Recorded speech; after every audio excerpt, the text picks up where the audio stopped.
Hi, everybody, and welcome to today's webinar. My name is Tran Mendez, and I am an academic trainer with the Center for Teaching and Learning. Today, we have Dr. James Gigliello, and he is going to be going over his dissertation here with us today. And yesterday was World AIDS Day, and so we will be focusing around that. And I am very excited to learn about the topics that Dr. James will be going over with us today.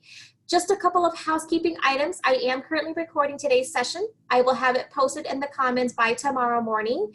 And if you have any questions throughout today's time, please use the chat box at the bottom of your screen. And Dr. James will be stopping periodically during his webinar today, and he'll allow you to ask him questions. And with that, I will go ahead and turn it over to Dr. James. Hi, everybody. I am very happy to be here, and I know many of you know who I am because I have a big mouth and I'm constantly posting. As of today, it seems that my dissertation journal article is now in peer review by a doctor who is a professor in microbiology at the University in Virginia, George Mason University. So he is my peer reviewer. Now, I don't know what's going to happen. I don't know if there's going to be revisions. It may not even get accepted, but this journey I will keep posting in the comments because we don't have any resources at current that can help us publish. So all of you that wish to publish out there or want to publish in the future when you get to your dissertation, I'm constantly putting tips and suggestions because NCU doesn't provide that at the current time. But I know that Dr. Linda Bloomberg will be bringing this up at a meeting to form a new group in the Commons to help students who wish to publish after they have finished their dissertation and defended, and it's published in ProQuest. So I'm going to start sharing my screen in a minute. I have been an HIV advocate and activist for 38 years since the beginning of this. It's been an extremely difficult period because in my 20s, when I was supposed to be having a good time with friends, I was watching everybody die. It was really difficult. I'm going to go through things. I'm going to take little slots of things because this is my 5-hour workshop that I teach at the International Center for Sexology in Miami Gardens. And I teach this course on HIV. And it's 5 hours, but we don't have 5 hours. So I'm going to talk about things rather than throw up slide after slide because you can bog down with slides. So I'm not going to do that. I'm going to put up a couple of slides. I'm going to put up a page here and there. And I will be stopping every few minutes for questions because you're not going to get learn anything from me if all I do is talk and I give you no time to interact with me. In my teaching with St. Joseph's College, which I am now a faculty member, I've learned that I have to give students as much time as I'm giving myself because you're going to learn from me because I'm allowing you to interact with me. So I see that, Tran, I see there's already a question. That was actually me messaging the attendees. Oh, okay. I saw a little chat box light up. Yep, that was me. I'm just going to speak about my dissertation. I'm going to share, if I can find the darn thing. Let's see. No, it's not here. I didn't put it up. Okay, well, my dissertation was on HIV positive gay men, HIV stigma, and the theoretical mechanism of resilience. I knew my topic from the very first course. I knew what I wanted to write about. I knew what I wanted to say. And I'm going to see if I can get that. I'm going to see if I can get that up for you because I want you to see the cover of it. Let's see, where is it? Work group. Here we go. That's the only thing I didn't prepare. Everything else I have set up but this. Okay, then let me come back to the screen. Let's see. Now I will try and share the page as I speak about it. That's my work group. There we go. Now I'm not going to go through these slides because there are 7. My original dissertation defense had 32 slides. I'm obviously not going through them. There's 17 slides here. I'm not going to go through these. But this was the title of my dissertation. And this is also the title of the journal article that is now in peer review. I had always seen stigma when my friends were dealing with HIV. In the early days, they all died. I lost over 100 people. So they're all gone, and I couldn't help them. But as one of my friends, he died in, I believe, 96. He said to me, I want you to promise me that you'll live your life. And even though you couldn't save me or help me, there's going to be a lot of people out there that you'll be able to help. And I want you to do that. But I also want you to live your life. And I've kept both my promises. And I believe once that this research gets published, I will have completed everything that I've promised them. And I'm just going to go through the first slide very quickly, because this is the latest information. Obviously, gay men are at a heightened risk for HIV infection. 70% of all new HIV infections consist of gay men, and this is the latest from the CDC as of 2018. The problem here is that we have gay men that endure multiple stigmas for being gay, or for being gay and a person of color, or for being gay and Hispanic, or for being gay, a person of color, and HIV. So you have multiple stigmas here at work, and they don't work in isolation. A person is not going to stigmatize you just for being gay. They'll say, oh, of course you're gay, and of course you have HIV. Every gay man has HIV. Oh, you're black and you're HIV? Oh, well, that figures. That's all you people do. So you have multiple stigmas that are being attached to these men for no reason, And HIV is a stigma is associated with a wide range of psychosocial negative and harmful outcomes. And that, again, that is in further slides. I'm not going through problem statement, purpose statement. I'm not going through that. The psychosocial negative and harmful outcomes is they don't take their medication. They do not get tested. Depression, anxiety, drug abuse, alcohol abuse, suicide attempts and ideation, isolation, loss of relationships, loss of jobs. People are still losing their jobs when they come out and say that they're positive. I know of people here in South Florida that cannot go to a doctor's office and sit in a room with the other people, because as soon as they find out he's positive, people will actually move away from them in the chairs. There was one case where this guy was sitting in a chair and he got up to use the restroom, and this woman said, now that he's gone, get the disinfectant and wipe the chair down. This was just 2 years ago. And it's a disgrace that in the healthcare system, you have doctors and nurses that also discriminate against people with HIV. We here in South Florida are lucky because we live in a pretty liberal, progressive area, so that men who live here with HIV feel more at ease. In fact, that was one of the themes from my study, that people with HIV who move here feel a sense of camaraderie, because there are so many organizations and groups that are geared for helping the person with HIV and stigma.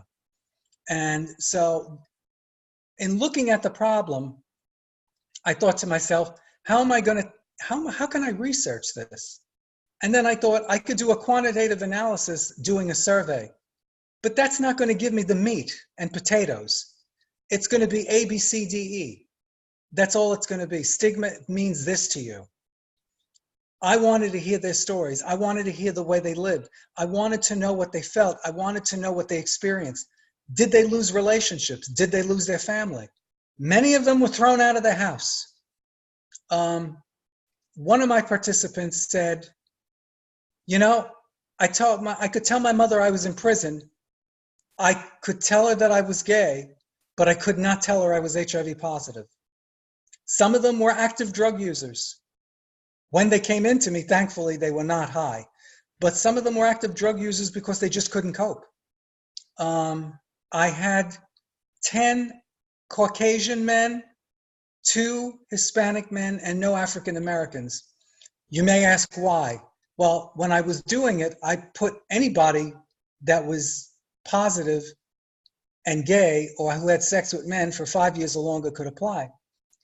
The people of color have a long-standing suspicion of the healthcare system. They don't get treated well. They get profiled racially in the street when they're driving cars. The police are always stopping them for no reason. They get profiled when they go to healthcare. They get profiled for everything. So it's no wonder that I did not have any African American participants, men. And I only had 2 Hispanic men. So the age range was from 34 to 62. They were positive from 7 years to 32 years. And here's an interesting thing.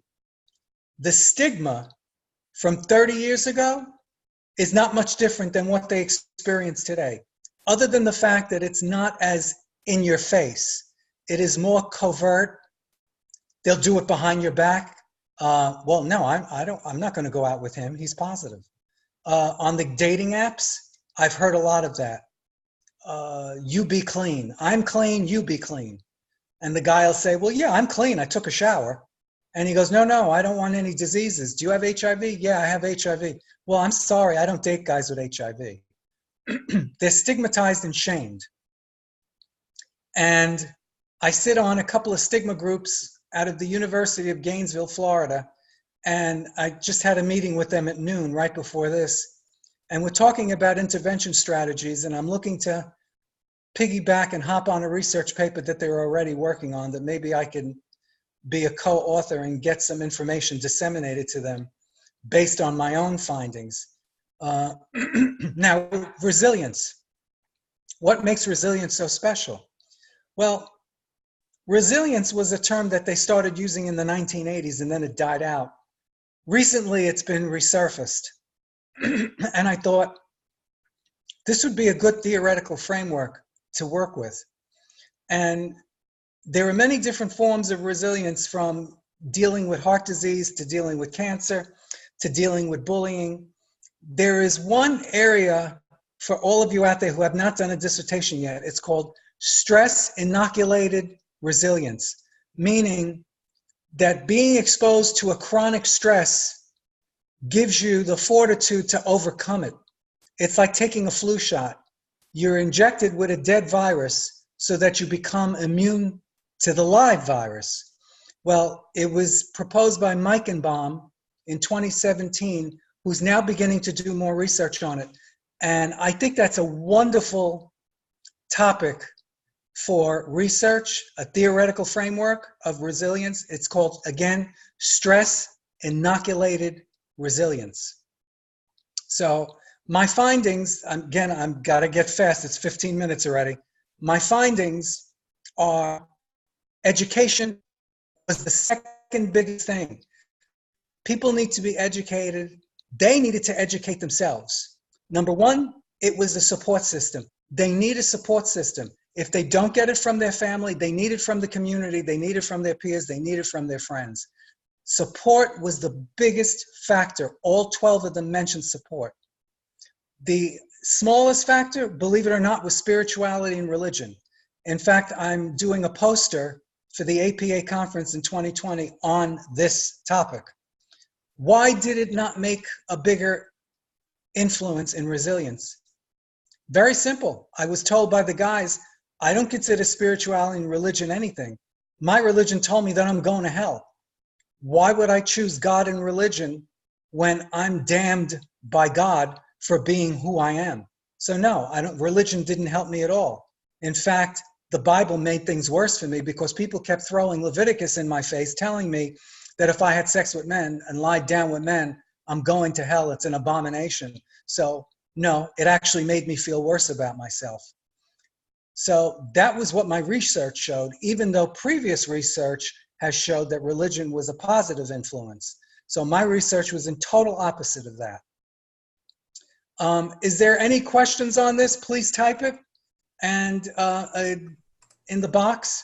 Tran, are there any questions? There is one question. Okay. The question is, first of all, Dr. James, thank you for sharing such a personal story. Your friends are so proud of you. I'm hearing new news about PrEP, a pill. Are you going to be addressing this? Oh my God, yes, absolutely. That's coming up after I knock down this screen and put up another screen. So I'm going to be doing lots of screens today, fast as I can. So I'm getting rid of this, and I'm going to share another one. And again, I'm going to move quickly as best as I can. I'm going to give a brief timeline of HIV. And for anyone can see this website. It's called avert.org.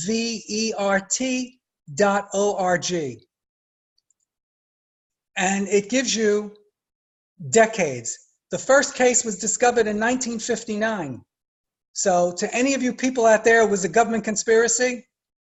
No, the government wasn't that smart back in the 50s to do this. There was no technology, as you know, no internet, no computers, nothing. The first confirmed case of HIV was an African man living in the Democratic Republic of the Congo. And you'll see these little things that say more. I'm not going to them because we don't have 5 hours to do that. So, however, they have also said that this is not the first case. This is the first confirmed case because they froze the man's blood and they found HIV. The first case, they are speculating, happened in Nigeria in 1901, believe it or not. And as we all know, we didn't even have radio back then. So to say that this was a government thing, no. This was a virus that kept mutating and changing and transforming. It is still mutating. It is still transforming. So I just wanted to bring that up. Now you will see all these the slim diseases reported in Uganda, mainstream press coverage. New York Times publishes the first mainstream press article. Again, those little things that say more, it can give you a reading, which any of you can read, but I can't do it because we don't have time. Princess Diana shakes hands with a person living with HIV in April of 1987. And these are little, World's AIDS Day was December 1st, 1988. But again, I'm not clicking on the links. We don't have the time. As you see, condom usage. These little bars tell you how many people were infected. AIDS death, 840,000. New infections, 3.3 million. This was at the height. In 1997, right when the medicines became available, 1.1 million people died and 3.5 million cases were diagnosed. And you'll see as the lines get lower and lower, and as of 2016, we still have 1 million deaths from AIDS and 1.8 million new infections. This is the latest research they have because this website does the entire planet. And for the different countries to report, it obviously takes time. So sub-Saharan Africa, HIV becomes the leading killer of people in 2002. These will come with a different little blurb. 1996 became the antiretroviral treatment, HAART. Genetic drugs offers, and this is in India. So this covers the entire planet, not just the United States. I'm trying to get to these different things. It's so hard because now this is one of my friends. The Berlin patient, he had a stem cell transplant. He's still HIV negative. They used a donor that was naturally resistant to HIV. I have that same genetic mutation that makes me naturally resistant, which would explain why when I was in my 20s doing what my friends did, they got it and died and I didn't. So he was treated in 2007. So he's been free of AIDS for 12 years. and he was very sick. He had leukemia. So they did the stem cell transplant to help the leukemia, not the HIV. When they found that he didn't have HIV, they were astounded. They couldn't understand why, because they weren't treating the HIV. In fact, they had to stop the treatment for HIV in order to treat his leukemia. Fascinating story. They also did this with 2 cases in England within the last year or 2. They gave them, these 2 HIV positive men, stem cells from the genetic mutation that I have. They're also HIV negative. They're calling it a functional cure, but of course, they like to study it over a 5-year period. Tran, are there any questions?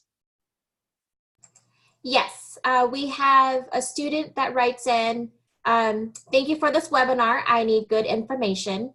I live in West Palm Beach. I am a female, my mate is a male, and we have lived together for 15 years and both have HIV. I want to hear if you have new information my doctor hasn't given me yet. Thanks again and stay well. I'm coming to that, and yes, there is new information. That'll be coming in the next 5 to 10 minutes. Are there any other questions? That is it for now. Okay. I'm going to, a lot of people, I don't like name dropping, but there's one of my friends on here. I don't know where he is, but he's on here. Cleve Jones started the Names Project. He's a buddy of mine. And it's the Names Project are the panels that were made, 6 by 3 panels, the size of a casket, where somebody's name and life was put on a panel and saved. If you go to the, just put the Names Project in a Google search, or the AIDS quilt, Q-U-I-L-T, the AIDS quilt. The founder of that was Cleve Jones, who is also a friend of mine. And as I always kid him, we're the same age, but I'm better looking than him. I joke with him about it all the time, because when he was younger, he was very good friends with Harvey Milk. And so he was in San Francisco and I was in New York. So I'm going to get rid of this now. And again, this website is amazing. If you look across the bottom, silent epidemic, understanding and learning, activism, advancement, reflection, momentum. It gives you country by country by country about HIV, where they're at, and where they're going. This is a wonderful, it comes out of the United Kingdom and Australia. Again, it's avert.org. Please utilize this. It is an amazing website. I highly recommend this, even more so than the CDC. The CDC tends to be confusing, and you got to click 50,000 times in order to get somewhere. This is much streamlined, it's easier to read, and it's easier to deal with. So I'm going to close this now, and we're going to share another screen in about 10 seconds once I get to it. Okay, here we go. Now, again, this is my workshop, so we ain't going through all this. We don't have the time. It's almost 2:30.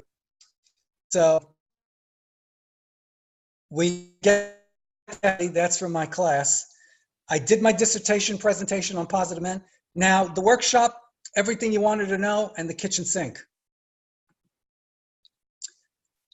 I'm going to answer the questions rather than repeat the questions. I'm going to answer them because you can read them. Human immunodeficiency virus. It means that it's a retrovirus that attacks the immune system, helper cells, the T cells. That is what keeps you healthy. You know, you get a cut, you get a cold, you get a flu. Your little T cells go in there like little soldiers and beat up the virus and kill it. And it goes out through the kidneys and you urinate it and it's all gone. We already went through the origins. The government did not create it. We went through theories and facts. The beginnings of the epidemic, where were they? Actually, it was in San Francisco and New York City. I believe New York was the first to report, and that was in 1981 of June. The beginnings of the epidemic, there was a very big buzz back then on Patient Zero, who was a Canadian flight attendant that supposedly spread HIV all over the world, which is bogus. He did not. He may have been one of the early ones. He may have been one of the 12 original. I don't know. But what I can tell you is there was a house that he stayed on Fire Island, where the gay men used to hang out, where they still do hang out in the Pines, and everybody in that house died, including my friend's brother, who slept with him. His name was Guy, French-Canadian, very handsome young man. But everyone who slept with that man in that house is gone. Modes of transmission, intimate sex, intravenous drug use. You cannot get it through saliva. You cannot get it if somebody cries and drips tears on you. You can't get it by if you grab someone's cake fork and go, oh, I want to taste a piece of your cake. You cannot get it that way. There is a possibility if the person's gums are bleeding and you're making out with that person and your gums are bleeding, that's a possibility. But let's be realistic. If your gums are bleeding or you just went to the dentist, you're not going to want to make out with anybody because you don't feel so good. So a lot of it is common sense. You wouldn't kiss somebody when your gums are bleeding. You wouldn't kiss somebody if you just had a tooth removed or a crown put in. Intimate sexual contact, intercourse, oral sex. I go back and forth on that. I have yet to read an instance where a person got HIV from oral sex without doing other things. So I've not read any specific case where the person said, yes, I only did this with this person and I got it. Mortality rates, that used to be 100% back in the 80s. Now, there's really not much of a mortality rate anymore because people who've had long-term HIV get other illnesses because the medications back then were toxic. I've had friends that are 20, 30, 32 years HIV positive, strokes, cancer, heart attack. I just lost a friend, 59 years old, HIV positive for 30 years. Wasn't the HIV, he got cancer. And in the hospital, went into cardiac arrest. Now, the question is, did he get the cancer from the HIV? Did he get the cancer from the medication? I don't know. They're finding out, though, that people are getting old age diseases while they're young. I have a friend who's in his late 30s, double cataract removal in his late 30s. He's positive. Another friend, stroke and a heart attack. Another friend, cancer, cancer of the liver, because those medications are toxic. But if you don't take them, you die. If you do take them, it all depends how it responds. Because one person has been taking the meds for 20 years, nothing. Another person takes it, they're fine. And another one takes it, they're sick. First cases we've already described. The early days of the epidemic, as I said, people were dying.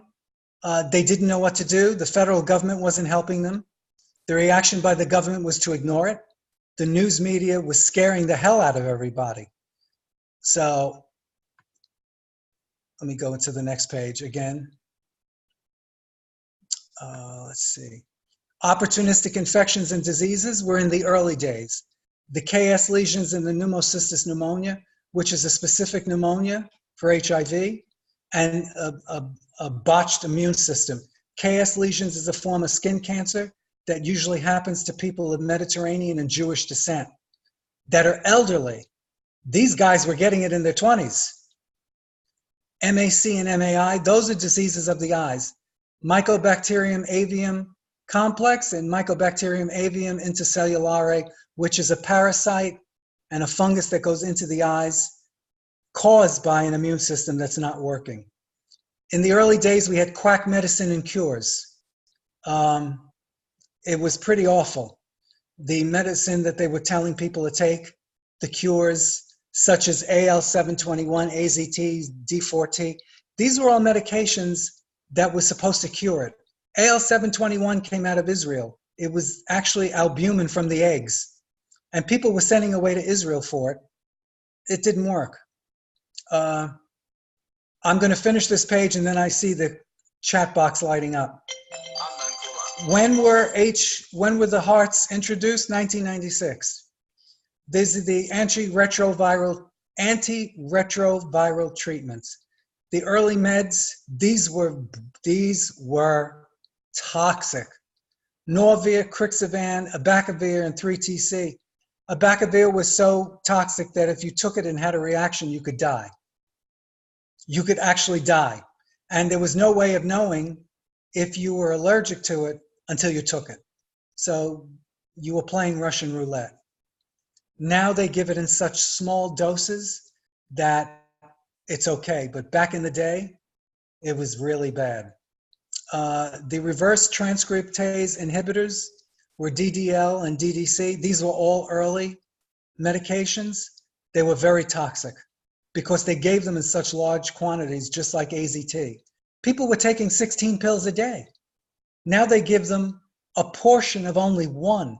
So these people were getting sick. They were dying. So there were people that were doing better without the medications until they got better. So Tran, I see lots of questions now.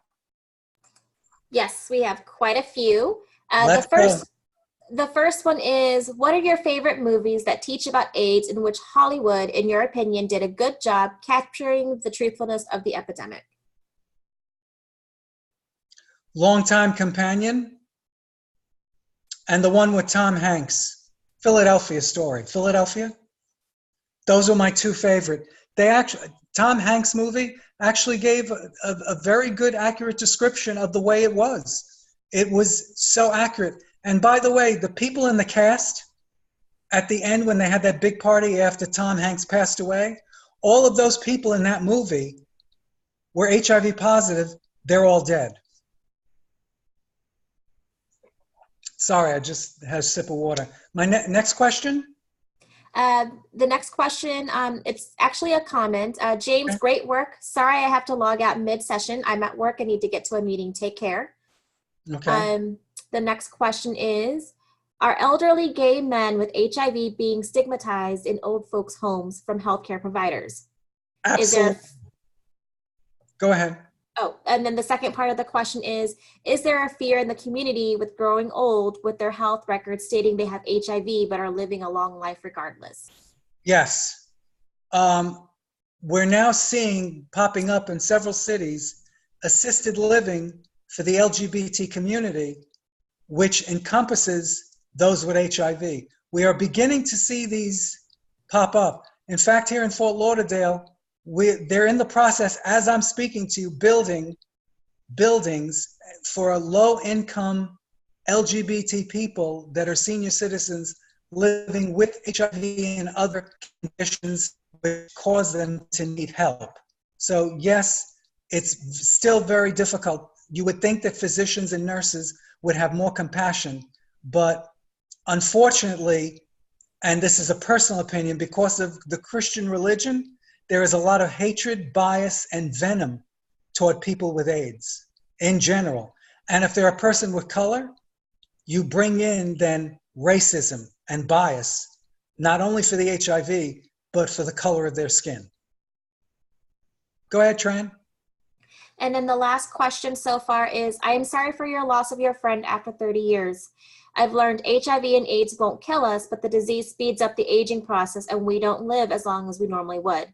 Just an FYI on my latest research, I've had many OIs. My partner has had CPC pneumonia, he's Greek, and AIDS 2 times, retinoid disease, many others. I am undetectable. I don't think he is. I did have a horrible reaction to Abacavir.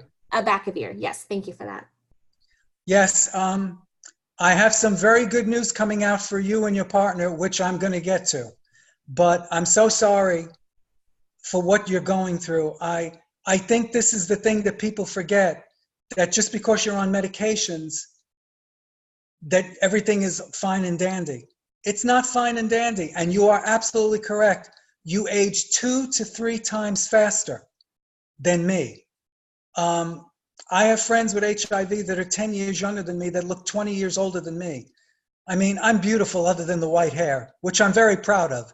Every white hair is the aggravation of watching my friends die and me having to deal with it. So I joke about it. I have all this white hair from watching everybody die.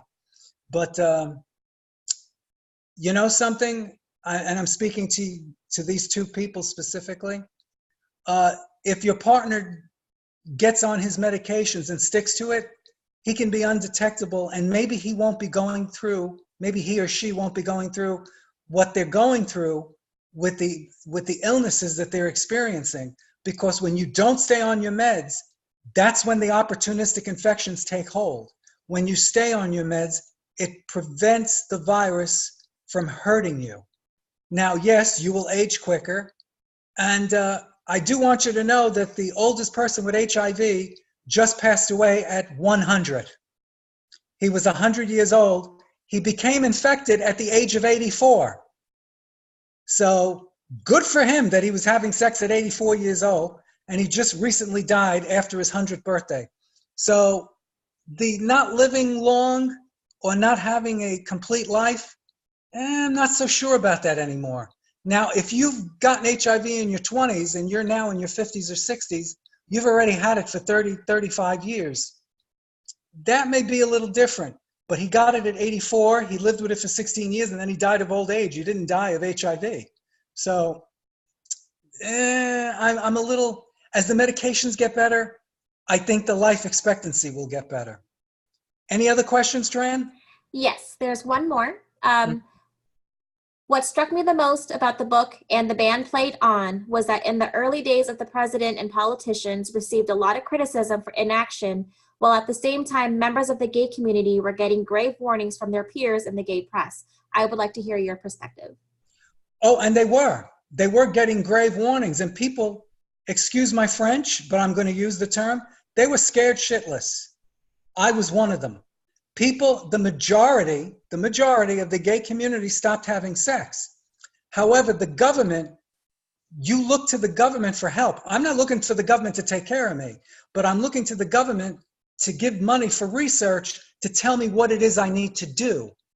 So other than telling people to stop having sex, I mean, would you tell heterosexual people stop having sex?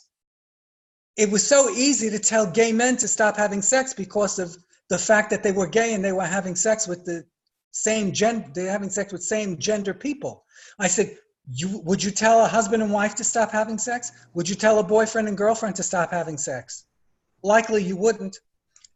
Behind closed doors, the president of that time, Reagan, and his cronies were behind closed doors making fun of the fact that these people were dying, and they didn't care. And it's a fact that for the first 5 years of his presidency, he never mentioned HIV. Now, did that cause HIV to get out of control in this country? Your guess is as good as mine. But for 5 years, there was no mention of it. We had Legionnaire's disease. They were right on top of it because it hit straight people. When there's a flu, right on top of it. But with HIV, the government didn't mention anything for 5 years. Why? That's my question. Why for 5 years when thousands of people were dying? Thousands. There was not one mention of AIDS coming out of Washington, D.C., even though Ronald Reagan's son, Ron Jr., is gay. Somebody needs to explain that to me, and thus far, nobody has. And I don't care what side of the political aisle you're on. When a person gets a disease, when there is a massive epidemic going on, you don't sit back and go, oh, well, can't do anything about it, won't talk about it. Unless it's the population that you wish to help. Well, gay people are your citizens. Gay people pay their taxes. Gay people own businesses. Gay people are doctors and nurses. So to say that we're going to ignore you, or we're going to ignore you because you're black, or going to ignore you because you're Spanish, or because you're Muslim, even though you're a citizen and you were born in this country, not acceptable. Any questions, Tran? Yes, one last one. You're gorgeous, Professor. I'm allergic to everything. Peripheral neuropathy, has had cancer 2 times, Hep C cured after 2 times. Wow, 100. Good for him. He's still sexy. My partner is non-compliant with meds and he's had it for 30 years. I worry sick over him. He now has diabetes and won't care for himself. It's so sad. Thanks for your support, sir. It's appreciated. Well, maybe after you hear the rest of this, maybe we can get him to do something. But, you know, he's been doing well for 30 years without it. I had my friend's son. I knew he was HIV positive. She did not. He died in the hospital when the doctor had said he's got full-blown AIDS. His husband and his mother looked at the doctor and said, "What do you mean he's got AIDS?" The doctor said, "Didn't you know he was HIV positive? Didn't you know he had AIDS?" She calls me up after he dies and she said, did you know Vinny was positive? I said, "Yes." "I can't believe you didn't tell me." I said, "You're his mother. It's not my place to divulge that kind of information. If he wanted you to know, he would have told you. If he wanted his husband to know, he would have told him."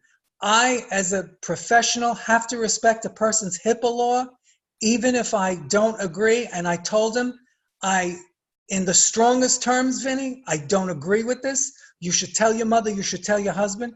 Don't worry, I won't do it for you.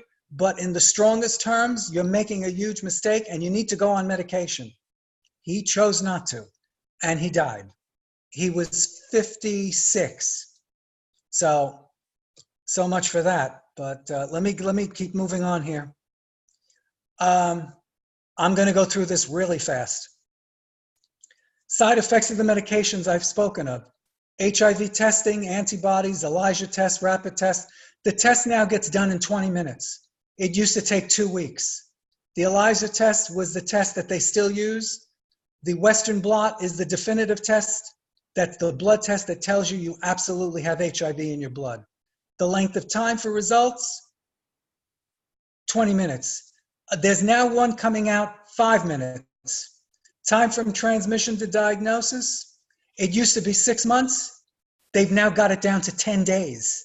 So that if you become infected on January 1st, by January the 15th, you will know.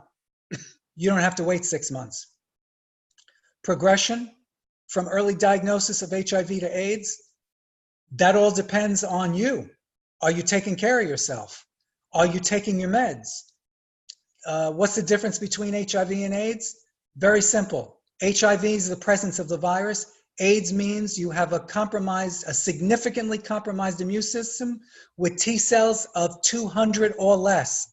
If you have 200 or more, it's considered HIV. If it's 200 or less T cells, it's considered AIDS. Once you've been given that diagnosis, it stays with you. Even if the medications bring your T cells back up to 500 or 600, you still were diagnosed with AIDS and you keep it. As I've already told about the T cells, what are they? They're your immune system, your helper cells. Numbers and importance. When they tell you 200 T cells, they mean 200, 400, 800 T cells per milliliter of blood. So it's a very minute. And obviously, we don't want to see the virus. Anything under 20 copies of the virus means it's undetectable. Doesn't mean you're negative, but it means that they can't find it. But that little son of a gun can hide in little crevices and little corners. You know what I analyze it as you're cleaning your floor and you're doing a great job. You have to get on your hands and knees because somewhere in that damn corner, there's always a black spot that the mop won't reach. And no matter what you do, no matter how you clean it, you got to get on your hands and knees to get that dirt that's stuck in the corner. Well, that's what HIV does. It gets stuck in a corner. The medications can't get those little pieces out yet. I'm getting to that. Any questions? Nope. Okay, I'll keep going. I mentioned Timothy Ray Brown. Now we're coming to PEP and PrEP. PEP stands for Post-exposure prophylaxis. Susan goes out on a Friday night. She meets a gorgeous guy named Joe. They go home, unprotected sex. Joe tells Susan the next morning, oh my God, you know, I was a little buzzed last night. I forgot to tell you I'm HIV positive because I'm bisexual. Oh my God, oh my God. Well, Susan has a recourse. If she gets to an emergency room within 72 hours, they can give her medication which will not allow HIV to enter her system. There is something to prevent you from getting it.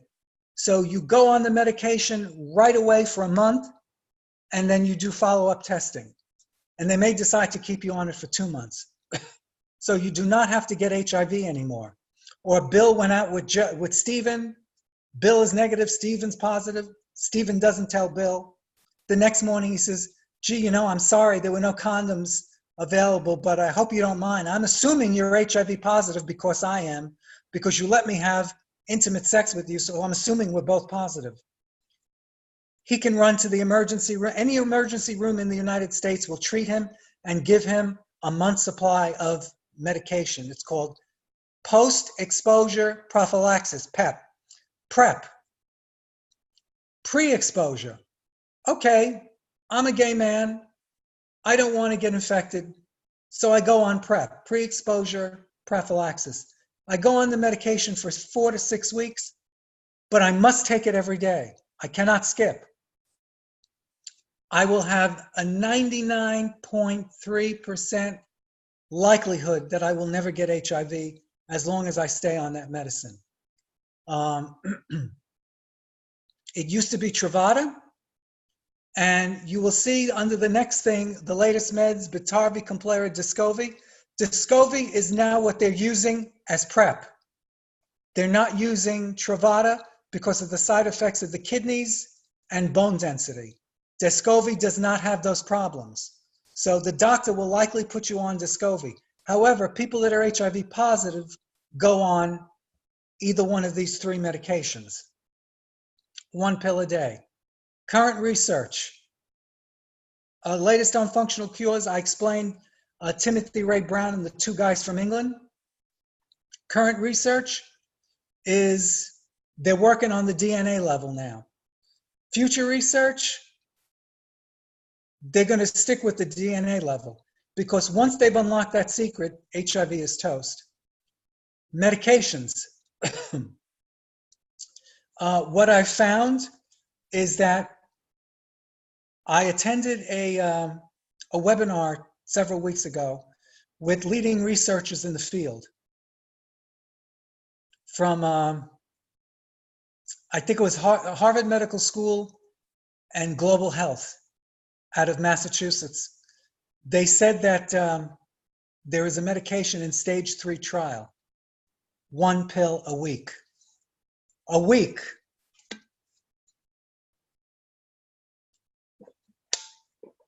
So to that person who was talking about the partner, 1 pill he'd have to take a week. He could take a pill once every Monday morning, forget about it. He could take a pill once every Wednesday afternoon or Thursday night, forget about it. That's coming down the road in a few months. So many people that are on the HIV med now are able to go on 1 pill a week. In the next year or 2, there's an injection, 1 or 2 injections a year. That's it. You go to the doctor's office in July, get your injection. You go to the doctor's office in January, get your injection, and that's it. Third one, transdermal. Put a little patch on your skin. That's it. You just put the patch on, no more medications, no more pills. It bypasses your stomach, so you're not going to get the upset stomach, the diarrhea, the constipation, the nausea, the dizziness. It'll be on your skin, so it goes right into your bloodstream a little at a time. This is what's coming down the pike. Are there any questions? There are. Okay. The first one is it illegal not to tell a partner you're HIV positive? Excellent question. It is not illegal not to tell them, but if you don't tell them and you infect them, it's a felony, but it is not illegal. Like if I'm negative, but if I met you and we're just having coffee, I don't have to tell you. We're not having sex. Now, if I find you attractive, I would tell you because that's my moral compass. That's a moral thing for me.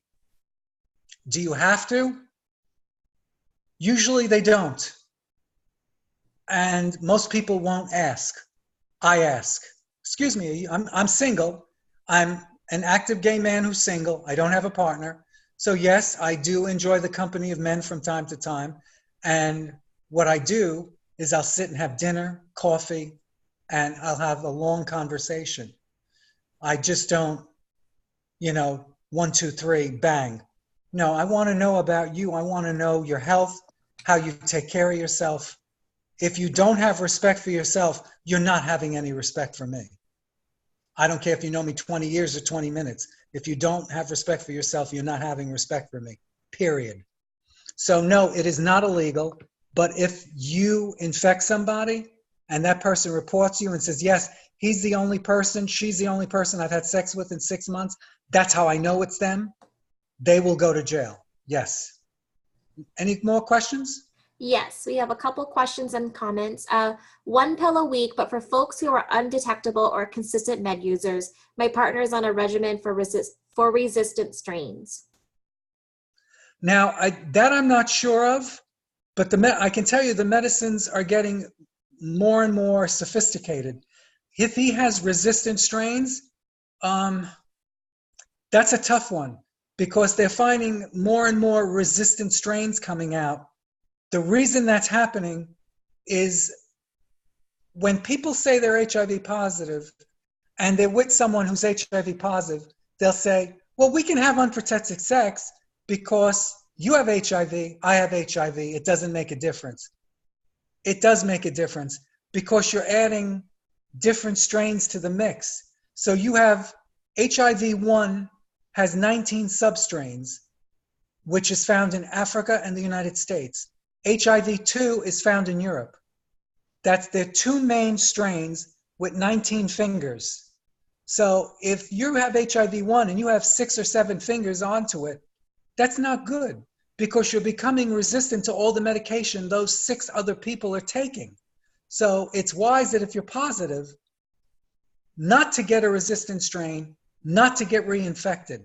So I'm not sure about that, but your healthcare provider in the next maybe 3 or 4 months will be able to answer that question once that pill becomes available. I'm not even sure your healthcare provider knows this because this was inside information that was given to only those people on the webinar from Harvard. Go ahead. Okay, the next question is, thank you for your webinar. I am a student and I have been HIV positive for 14 years now. My husband has remained negative and my daughter is negative. My meds cause severe stomach pain, but I am undetected and plan to stay that way. Do you believe the med symptoms are lifelong? Also, being a Christian, I have learned to view the virus in a positive light. The virus woke me up. I am planning on getting my PhD after I complete my master's degree. First, I want to congratulate you. And in my eyes, you're a hero because you've taken a situation that has made many people fall. And not only have you risen, you've excelled. So, number 1, kudos to you. I think you're magnificent. No, those side effects are not lifelong. As I said, as the medications get more sophisticated, the side effects become less. And who knows, with this new pill coming out that you're taking once a week, you may have a side effect for a day and then the 6 other days you're in peace.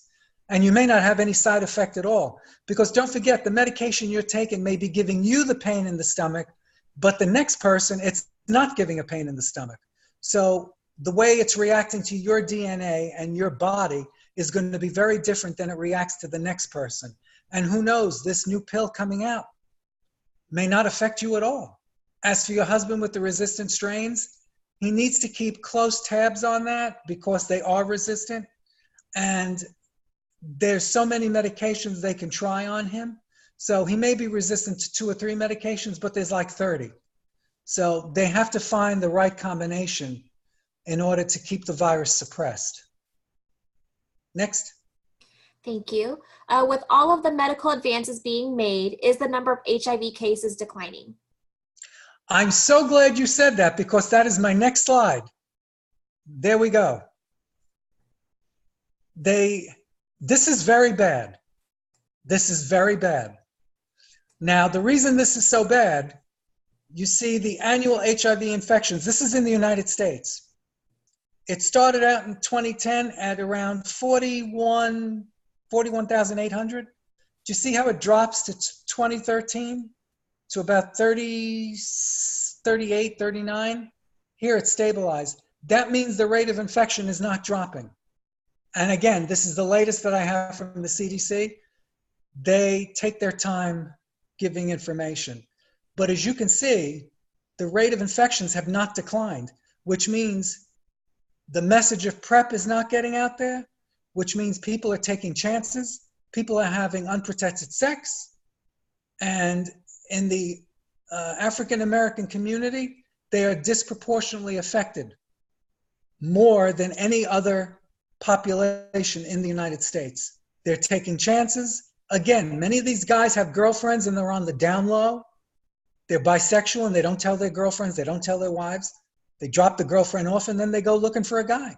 They're all a lot of them are on the down low, and they're disproportionately affected because they don't talk about it. And it's the same thing with the Hispanic community. They don't talk about it. It's not a macho thing. So we don't know what to do with these numbers, but this is not good. These numbers are terrible. Is there any other questions? There is a comment. Thank Okay. you, James, for not being afraid of getting your message there for awareness, prevention, and care. Keep up and you will soon get your papers published and at professional journals.